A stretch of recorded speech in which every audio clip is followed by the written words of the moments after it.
पश्चिम बंगाल में चक्रवाती तूफान अम्फान की वजह से भीषण तबाही मची है। यहां पिछले 283 साल में आया सबसे भयावह तूफान है। इस बीच प्रधानमंत्री नरेंद्र मोदी ने शुक्रवार को अम्फान प्रभावित इलाकों का हवाई सर्वेक्षण किया है। सर्वे करने के बाद प्रधानमंत्री मोदी ने पश्चिम बंगाल के लिए 1000 करोड़ रुपए की शुरुआती मदद का ऐलान किया है। इसके अलावा जल्द ही केंद्र की एक टीम राज्य में आकर विस्तार से सर्वे करेगी।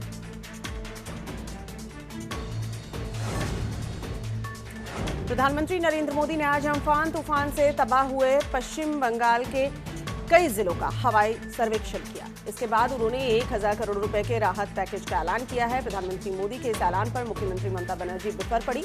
उनका कहना है कि नुकसान 1 लाख करोड़ का हुआ और पैकेज सिर्फ 1000 करोड़ का दिया जा रहा है।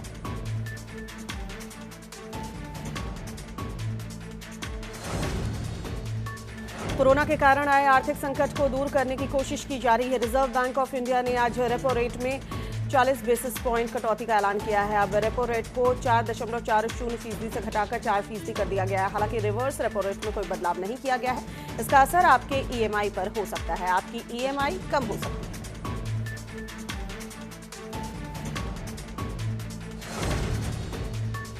पाकिस्तान से बड़े विमान हादसे की खबर सामने आई है। दरअसल कराची एयरपोर्ट के पास 90 यात्रियों से भरा विमान लैंडिंग से ठीक पहले क्रैश हो गया और रिहायशी इलाके में जा गिरा, जिसमें करीब 100 लोगों की मौत हो गई।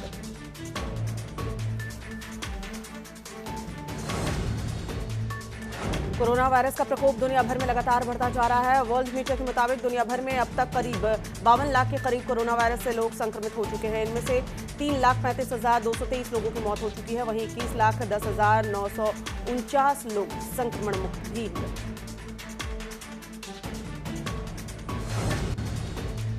देश में तेजी से कोरोना के आंकड़े बढ़ते जा रहे हैं। बीते 24 घंटे में कोरोना के 6088 नए मामले सामने आए हैं, जबकि 148 लोगों की मौत हो चुकी है। देश में कोरोना मरीजों की संख्या बढ़कर 1,18,447 हो गई है। कोरोना के अब तक 48,533 मरीज ठीक भी हुए हैं। देश में अब 66,330 एक्टिव केस हैं, जबकि कोरोना से अब तक कुल 3,583 लोगों की मौत हो चुकी है। महाराष्ट्र में कोरोना बेकाबू हो चुका है। महामारी के मामले में लगातार बढ़ते जा रहे हैं। पिछले 24 घंटे में 2,345 नए केस सामने आए हैं, जिसके बाद यहां पर मरीजों की संख्या 41,642 हो गई है। राज्य में पिछले 24 घंटे में कोरोना से 64 लोगों की मौत हुई है। वहीं अब तक कुल 1454 लोगों की जान इस महामारी के कारण गई है। यूपी में तेजी से कोरोना के केस बढ़ते जा रहे हैं। उत्तर प्रदेश में कोरोना संक्रमण के कुल 5,619 मामले सामने आए हैं, जिनमें से 2,243 सक्रिय मामले हैं और 3,238 मरीज ठीक भी हो चुके हैं। प्रदेश में इस संक्रमण से जान गंवाने वालों की संख्या 138 हो गई है।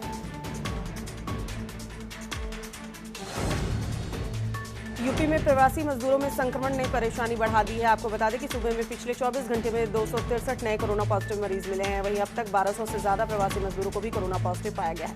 ऐसे में कोरोना पॉजिटिव मजदूरों के मिलने से सरकार की चुनौतियां बढ़ती नजर आ रही हैं।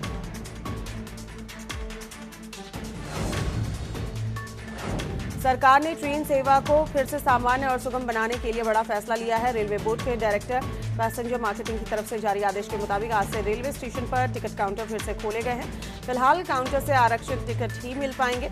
काउंटर से टिकट लेने के लिए यात्री को मास्क पहनना होगा और एक दूसरे से 2 गज की दूरी भी रखनी होगी।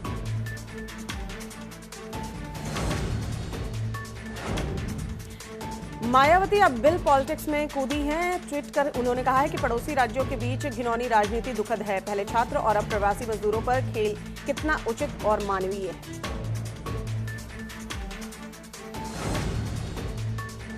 51 शहरों के लिए इंडिगो एयरलाइन की बुकिंग शुरू हो गई है। एयर इंडिया ने भी ट्वीट करके कहा है कि आज से घरेलू उड़ानों की बुकिंग शुरू हो जाएगी। अन्य किसी भी एयरलाइन की बुकिंग अभी तक शुरू नहीं हुई है। Director general of civil aviation की ओर से सभी एयरलाइंस को रूट और स्टेशन चार्ट दे दिया गया है। रिलायंस जियो में लगातार विदेशी निवेश का आना जारी है। अब 1 महीने में रिलायंस जियो ने 5वीं बड़ी डील को पक्का कर लिया है। अमेरिका की कंपनी केकेआर ने रिलायंस इंडस्ट्रीज के जियो प्लेटफॉर्म्स में बड़े निवेश का ऐलान कर दिया है। केकेआर जियो प्लेटफॉर्म्स में 11,367 करोड़ रुपए का निवेश करेगी।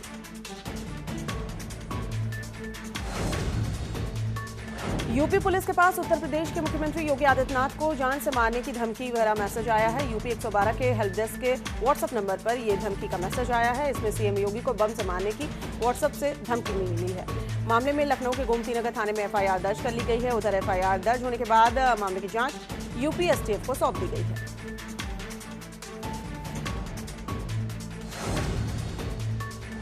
यूपी सरकार ने राजस्थान सरकार के बिल का भुगतान कर दिया है। 94 बसों के लिए 36,36,000 का बिल भेजा गया था। दिनेश शर्मा ने कहा है कि बसों पर राजनीति करना कांग्रेस अब बंद करे।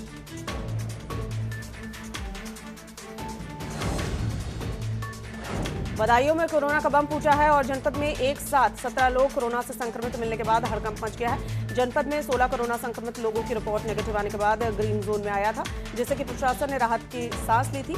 ये सभी लोग अलग अलग राज्यों से आए प्रवासी मजदूर हैं।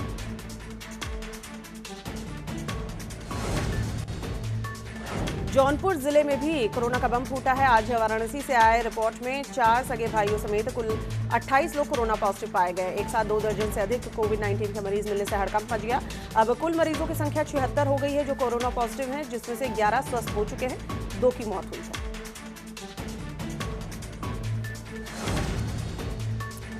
योगी सरकार लगातार दूसरे राज्यों में फंसे प्रवासी मजदूरों को लाने में जुटी हुई है। ऐसे में आज गुजरात के राजकोट से भी श्रमिक स्पेशल ट्रेन से करीब 1300 मजदूरों को अलीगढ़ लाया गया। वहीं श्रमिकों के पहुंचने पर उनकी थर्मल स्क्रीनिंग की गई और खाने पीने का इंतजाम किया गया। बसों को सैनिटाइज करने के बाद उन्हें बस में बिठाकर अपने अपने गृह जनपद भेजा गया।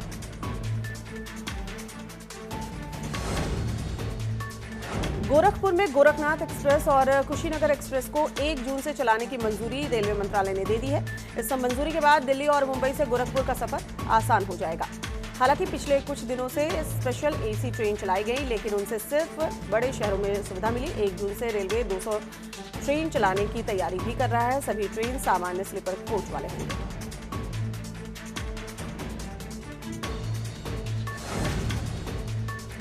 1 जून से ट्रेनों के संचालन के आदेश के बाद जालौन जिले के उरई रेलवे स्टेशन पर रिजर्वेशन के लिए टिकट काउंटर तो खोल दिए गए हैं, लेकिन काउंटर के आगे तकनीकी खराबी का बोर्ड लगा दिया गया है, जिससे कि टिकट बुकिंग कराने आए लोगों को काफी परेशानी का सामना करना पड़ रहा है।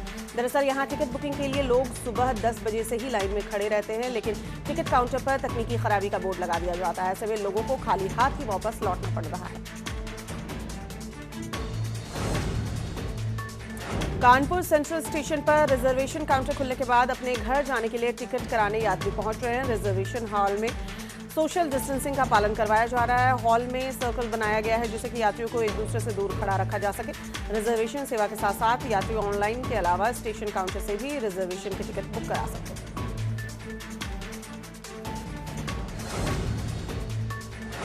राज्य में लगातार कोरोना मरीजों की संख्या बढ़ती जा रही है। काशीपुर और जसपुर में 2 कोरोना पॉजिटिव मरीज सामने आए हैं। जसपुर का संक्रमित युवक ग्वालियर से आया था और काशीपुर का युवक मुंबई से लौटा था। काशीपुर में कोरोना पॉजिटिव मरीज की रिपोर्ट आने तक क्वारंटीन उसे किया गया था।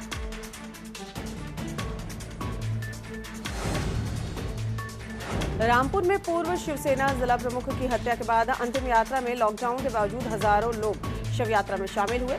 इस दौरान सोशल डिस्टेंसिंग और लॉकडाउन की धज्जियां उड़ती नजर आई और पुलिस प्रशासन मूक दर्शक बना रहा। अभी तक इस मामले में कोई भी कार्रवाई नहीं हुई है। फतेहपुर के ललौली थाने इलाके में ओवरलोड ट्रकों की आवाजाही को लेकर ग्रामीणों ने हंगामा किया है। ग्रामीणों ने खदान संचालकों के खिलाफ प्रदर्शन किया है। ग्रामीणों का आरोप है कि खदान संचालक असलहे लेकर ग्रामीणों को धमकाने पहुंच जाते हैं। गांव से बिना परमिशन के धड़ल्ले से ओवरलोड गाड़ियां निकलती हैं।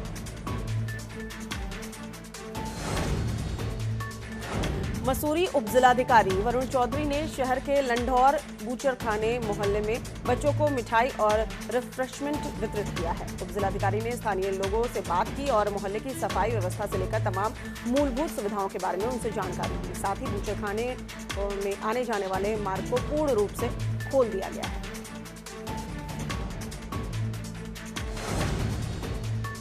बाहरी राज्यों से उत्तरकाशी में आ रहे प्रवासियों में कोरोना वायरस की बढ़ती संभावनाओं को देखते हुए देर रात जिलाधिकारी ने आला अधिकारियों के साथ आपात बैठक की। बैठक के दौरान अधिकारियों को निर्देशित किया गया क्वारंटीन में रखे गए प्रवासियों पर कड़ी नजर रखी जाए। साथ ही लोगों को जागरूक करने के निर्देश भी दिए गए।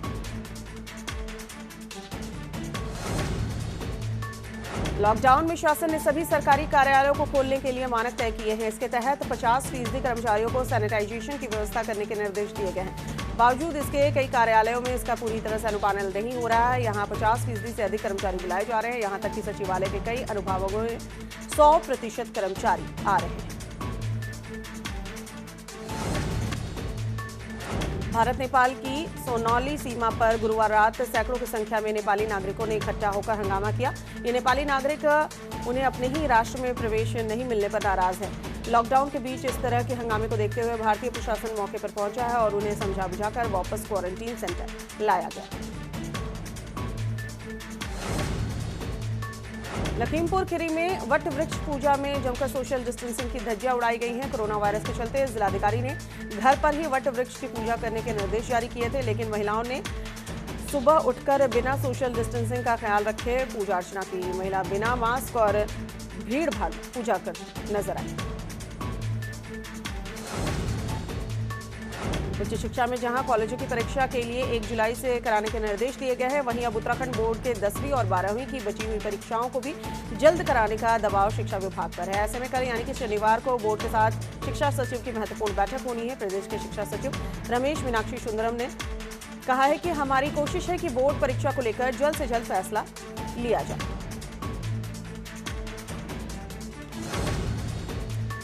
देश में भले ही लॉकडाउन हो, लेकिन उत्तराखंड में काम करने वाले कर्मचारियों के लिए खुशी की खबर है। दरअसल अभी तक 60% से ज्यादा विभागों ने अपने विभाग में रुके हुए प्रमोशन कर दिए हैं। जनरल ओबीसी कर्मचारी संगठन के प्रांतीय अध्यक्ष दीपक जोशी ने बताया कि 18 दिन के आंदोलन के बाद यह फैसला अब कर्मचारियों को राहत दे रहा है। प्रदेश में काम कर रहे कर्मचारियों के लिए राज्य सरकार ने सौगात दी है। दरअसल प्रदेश सरकार ने ट्रांसफर सत्र को इस बार रोक दिया है। ऐसे में जहां कुछ विभागों में इसको लेकर खुशी है, तो वहीं शिक्षा विभाग में इसका पुरजोर विरोध भी शुरू हो गया है। शिक्षा विभाग में 60,000 कर्मचारी हैं। राजकीय शिक्षक संघ ने सरकार के फैसले पर आपत्ति दर्ज की। उत्तराखंड में श्रम कानून में बदलाव करने की तैयारी हो रही है। R9 टीवी ने पहले बताया कि प्रदेश सरकार उत्तराखंड में श्रम कानून में बदलाव करने की तैयारी में जुटी हुई है, जिससे प्रदेश में उद्योगों को राहत मिल सके। इसके लिए सरकार ने मंत्रिमंडलीय कमेटी का गठन भी कर लिया है। प्रदेश के श्रम मंत्री हरक सिंह रावत ने इस बात की पुष्टि करते हुए साफ कहा है कि हमारी कोशिश रहेगी कि उद्योगों को नुकसान न हो और श्रमिकों के हित भी सुरक्षित रहे। प्रदेश में लगातार कोरोना संक्रमण का खतरा बढ़ता जा रहा है। प्रदेश में प्रवासियों के चलते अब ग्रीन जोन में भी कोरोना का खतरा आ गया। हालांकि प्रदेश सरकार साफ कह रही है कि राज्य में कोरोना की टेस्टिंग बढ़ाई गई है, जिसकी वजह से नए मामले सामने आ रहे हैं। हालांकि प्रदेश के शहरी विकास मंत्री मदन कौशिक ने साफ कहा है कि प्रदेश में खतरा बढ़ रहा है। अब 2 गुने मामले जल्दी से सामने आ रहे हैं। ऐसे में हालात गंभीर होते जा रहे हैं। प्रदेश सरकार ने हाल में लिए गाड़ियों को ऑड और इवन के फैसले को वापस ले लिया है, जिसके बाद सरकार विपक्ष के निशाने पर है। कांग्रेस प्रदेश उपाध्यक्ष ज्योत सिंह बिष्ट के अनुसार सरकार फैसला लेने से पहले सोचती क्यों नहीं है, पहले फैसला ले लेती है, फिर उसे बदल देती है।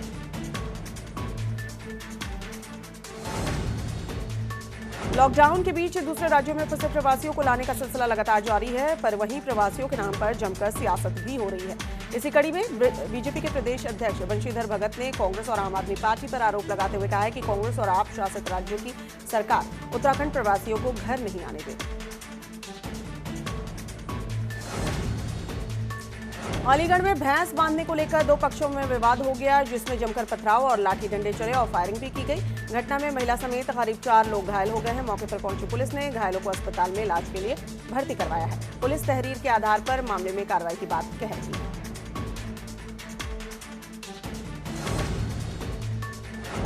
अलीगढ़ के गभाना थाना क्षेत्र के गांव ओवर में मामूली कहासुनी को लेकर रास्ते का विवाद इतना बढ़ गया कि गांव के कुछ दबंग लोगों ने एक अधेड़ व्यक्ति के साथ जमकर मारपीट शुरू कर दी। पूरी घटना सीसीटीवी कैमरे में कैद हो गई। पुलिस मामले की जांच पड़ताल करने में जुटी हुई है। झांसी के थाना चिरगांव क्षेत्र में आज सुबह एक मकान में 3 लोगों के शव मिलने की सूचना से सनसनी फैल गई है। घटना की जानकारी होते ही पुलिस के आला अधिकारी मौके पर पहुंच गए और सभी शवों को अपने कब्जे में लेकर पोस्टमार्टम के लिए भेज दिया और मामले की जांच करने में जुटी हुई है।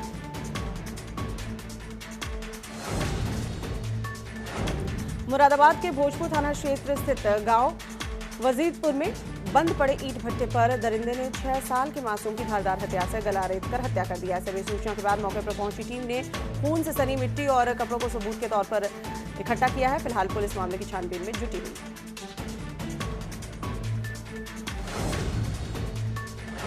रायबरेली के बचरावा थाना इलाके के अघौरा पुल के पास तेज रफ्तार ईंट से लदी ट्रैक्टर ट्रॉली अनियंत्रित होकर हाईवे से नीचे जाकर पलट गई।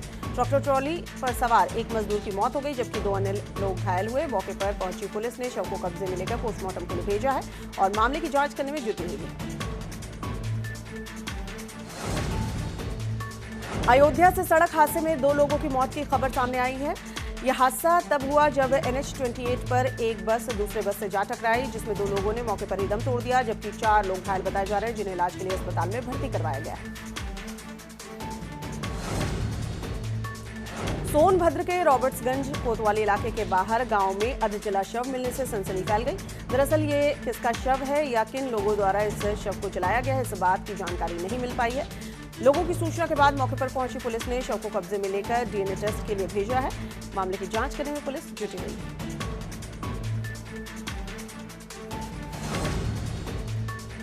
सीतापुर में पिछले 12 घंटे में 3 हत्याओं से पुलिस महकमे में हड़कंप मचा हुआ है। पहली वारदात में जमीनी विवाद में बदमाशों ने बाप बेटे की धारदार हथियार से हमला कर निर्मम हत्या कर दी, जबकि युवक गंभीर रूप से घायल हो गया। वहीं दूसरी वारदात में एक बेटे ने पैसे के लालच में अपने ही पिता को मौत के घाट उतार दिया। पुलिस ने मामला दर्ज कर लिया है, जांच पड़ताल शुरू कर दी गई। देवरिया तहसील रुद्रपुर थाना में चकरोड के विवाद में एक समुदाय के विभिन्न लोगों ने एक व्यक्ति की लाठी डंडों से पीट कर हत्या कर दी। इस दर्दनाक घटना में मृतक के 2 बेटों को गंभीर चोट आई है। वहीं सूचना मिलने पर पहुंची पुलिस ने शव को कब्जे में लेकर पोस्टमार्टम के लिए भेज दिया है और मामले की जांच करने में जुटी हुई है।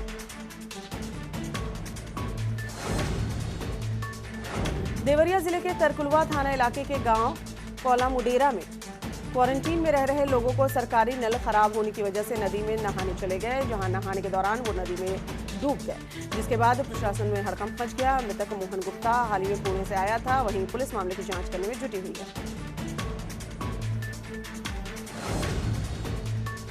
उन्नाव के गंगा घाट कोतवाली इलाके में दबंगों ने रंगदारी को लेकर प्रॉपर्टी डीलर को गोली मार दी है। प्रॉपर्टी डीलर को गोली बाएं कान के नीचे लगी। पुलिस ने घायल को जिला अस्पताल में भर्ती करवाया है। जानकारी के मुताबिक 3 महीने पहले प्रॉपर्टी डीलर से दबंगों ने रंगदारी मांगी थी। घायल ने गंगा घाट कोतवाली पुलिस में शिकायत दर्ज करवाई है।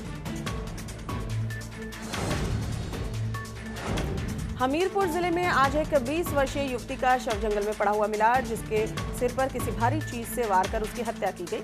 शव मिलने की जानकारी मिलते ही परिजनों सहित सैकड़ों गांव वाले मौके पर पहुंच गए। बताया जा रहा है कि इस युवती का विगत 3 दिन पहले अपहरण किया गया था। फिलहाल मौके पर पहुंचे पुलिस के अधिकारियों ने घटना से अहम सुराग बटोरे।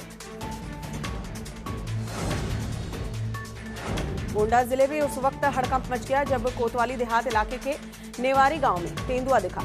इस दौरान किसी युवक ने तेंदुए का वीडियो बना लिया और सोशल मीडिया पर वायरल कर दिया। तेंदुए को देखकर इलाके में हड़कंप मचा हुआ है। नोएडा से दबंगों की दबंगई सामने आई है। दरअसल यहां कुछ बाइक सवार दबंगों ने सिक्योरिटी गार्ड के साथ बदतमीजी की है और उसके साथ मारपीट की घटना हुई है। सोशल डिस्टेंसिंग का पालन करने के लिए गार्ड कह रहा था, लेकिन लोग जो है वो गुस्सा हो गए और मारपीट की पूरी वारदात जो है CCTV कैमरे में कैद हो गई, जिसका वीडियो सोशल मीडिया पर वायरल हुआ है।